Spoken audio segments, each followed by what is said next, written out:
3 মাসের মধ্যে স্টারলিংক চালুর উদ্যোগ নেওয়ার আহ্বান প্রধান উপদেষ্টার। মার্কিন প্রেসিডেন্ট ডোনাল্ড ট্রাম্পের ঘনিষ্ঠ মিত্র ইলন মাস্ককে বাংলাদেশ সফরের আমন্ত্রণ জানিয়েছেন অন্তর্বর্তী সরকারের প্রধান উপদেষ্টা অধ্যাপক ডক্টর মোহাম্মদ ইউনূস এবং 3 মাসের মধ্যে স্টারলিংক চালুর উদ্যোগ নিতে সংশ্লিষ্টদের নির্দেশও দিয়েছেন তিনি। রবিবার 23শে ফেব্রুয়ারি প্রধান উপদেষ্টার প্রেস উইং থেকে পাঠানো এক বিবৃতিতে এ তথ্য জানানো হয়। বিবৃতিতে বলা হয়েছে, গত 19শে ফেব্রুয়ারি মাস্কের কাছে পাঠানো এক চিঠিতে প্রধান উপদেষ্টা বলেছেন, বাংলাদেশ সফরে তার ইলন মাস্ক এ দেশের তরুণদের সঙ্গে মতবিনিময়ের সুযোগ তৈরি হবে। এই তরুণ প্রজন্মই আগামী প্রযুক্তির প্রধান সুবিধাভোগী হবে। প্রধান উপদেষ্টা চিঠিতে লেখেন, একটি উন্নত ভবিষ্যতের জন্য আমাদের যৌথ দৃষ্টিভঙ্গি বাস্তবায়ন করতে আসুন আমরা একসঙ্গে কাজ করি।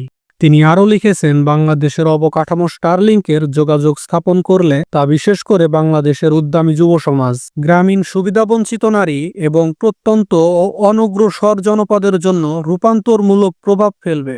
প্রধান উপদেষ্টা তার হাই রিপ্রেজেন্টেটিভ ডক্টর খলিলুর রহমানকে স্পেসএক্সের টিমের সঙ্গে ঘনিষ্ঠভাবে সমন্বয় করে আগামী 90 কার্যদিবসের মধ্যে স্টারলিংক চালুর প্রয়োজনীয় কাজ সম্পূর্ণ করার নির্দেশ দিয়েছেন। এর আগে গত 13 ফেব্রুয়ারি প্রধান উপদেষ্টা স্পেসএক্স, টেসলা এবং এক্স প্ল্যাটফর্মের মালিক ইলন মাস্কের সঙ্গে টেলিফোনে বিস্তারিত আলোচনা করেন। এই আলোচনায় ভবিষ্যতে সহযোগিতা এবং বাংলাদেশের স্টারলিংক স্যাটেলাইট ইন্টারনেট পরিষেবা চালু করার বিষয়ে আরও অগ্রগতি নিয়ে কথা হয়। এই সফর ও স্টারলিংক চালু করার মাধ্যমে বাংলাদেশের ডিজিটাল অবকাঠামো আরও শক্তিশালী হবে। এদেশে প্রত্যন্ত অঞ্চলে ইন্টারনেট সুবিধা পৌঁছে দেওয়ার সম্ভব বলে আশা করছেন এদেশের সরকার।